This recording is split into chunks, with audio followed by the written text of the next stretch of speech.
नमस्कार। आज हमारे सामने एक बड़ा दिलचस्प स्रोत है। ये चेतना की हमारी समझ को मतलब एक तरह से चुनौती देता है।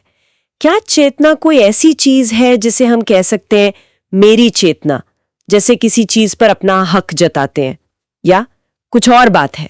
बिल्कुल। और स्रोत का जो मुख्य तर्क है वो यही है कि मेरी चेतना कहना शायद एक बुनियादी गलती है।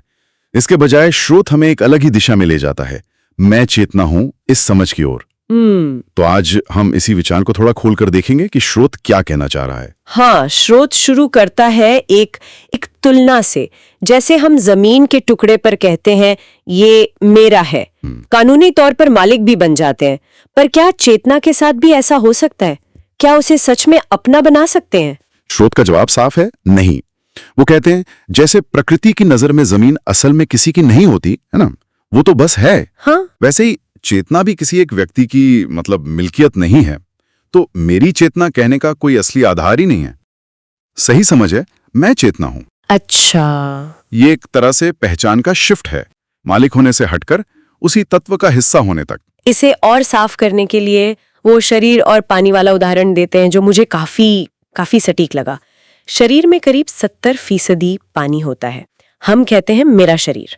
हाँ। तो क्या इसका मतलब ये भी हुआ कि मेरा पानी? पर क्या शरीर का पानी सच में मेरा है? यही सवाल स्रोत उठाता है। पानी तो पानी है। हाँ। वो प्रकृति का है, वो सबका है ना? जब ये समझ आता है कि पानी मेरा नहीं बल्कि मैं उस सार्वभौमिक तत्व का हिस्सा हूं। अगर कोई कहे मैं पानी हूं तो उसकी सोच शरीर की सीमाओं से आगे निकल जाती है। जैसे वो मिट्टी के घड़े वाला उदाहरण भी था शायद। हाँ बिल्कुल। अगर घड़ा खुद को सिर्फ घड़ा ना समझकर मिट्टी समझे, मैं मिट्टी हूं, तो वो एक बर्तन तक सीमित नहीं रहता, वो पूरी मिट्टी से जुड़ जाता है। तो यही लॉजिक चेतना पर भी लगता है कि मेरी चेतना कहना वैसा ही है जैसे घड़े का मेरी मिट्टी कहना। बिल्कुल। स्रोत के हिसाब से ये एक मूलभूत, एक फंडामेंटल गलती है। और जिस पल यह एहसास होता है कि चेतना मेरी नहीं बल्कि मैं चेतना हूं, पूरा नजरिया ही बदल जाता है। अच्छा, कैसे? देखिए, अगर चेतना मेरी नहीं तो वो किसी की भी नहीं हो सकती। वो फिर आकाश की तरह हो गई, अविभाजित, सार्वभौमिक, सबकी, स्पेस की तरह। लेकिन फिर अनुभव तो हमें अपने शरीर में ही होता है। मतलब मुझे दर्द होता है तो वो मेरा दर्द लगता है। इस व्यक्तिगत अनुभव और सार्वभौमिक चेतना को स्रोत कैसे जोड़ता है? हाँ, ये अच्छा सवाल है। स्रोत इसके लिए वो बिजली और बल्ब वाला उदाहरण इस्तेमाल करता है। बिजली मान लीजिए चेतना है, वो तो हर जगह मौजूद है, एक ही है। लेकिन रोशनी यानी अनुभव, वो तो वहीं होगी जहां एक सही चालू बल्ब लगा हो। बल्ब यानी एक सक्षम माध्यम, जैसे हमारा शरीर। ओके। तो अनुभव का सीमित होना वो माध्यम की कमी है, बिजली की नहीं। इसका मतलब ये हुआ कि अगर मैं चेतना हूं तो जितने भी अनुभव हो रहे हैं किसी भी माध्यम से, वो मूल रूप से उसी एक चेतना के हैं। हाँ, ये दिलचस्प है।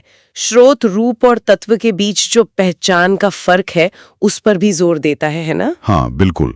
जैसे शरीर एक रूप है, अगर हम खुद को सिर्फ शरीर मानते हैं, मैं ये शरीर हूं, तो हम सीमाओं में और शायद दुख में भी बन जाते हैं। सही। जबकि तत्व से पहचान जोड़ना, जैसे पंचभूत, पृथ्वी, जल, अग्नि, वायु, आकाश, या फिर चेतना से ही, मैं पृथ्वी हूं, मैं चेतना हूं, ये पहचान सीमाओं को तोड़ देती है। स्रोत याद दिलाता है कि रूप को टिके रहने के लिए तत्व चाहिए। मूर्ति बिना पत्थर के नहीं हो सकती। हाँ। पर तत्व स्वतंत्र है, पत्थर बिना मूर्ति के भी मौजूद है। तो यही बात फिर यादों और विचारों पे भी लागू होगी? वो भी तो एक तरह के रूप हैं। बिल्कुल सही। स्मृति या विचार भी एक रूप है, शायद मस्तिष्क पर बने कुछ निशान या पैटर्न। हाँ। लेकिन उनका तत्व क्या है? स्रोत के अनुसार वो भी चेतना या कंपन ही है।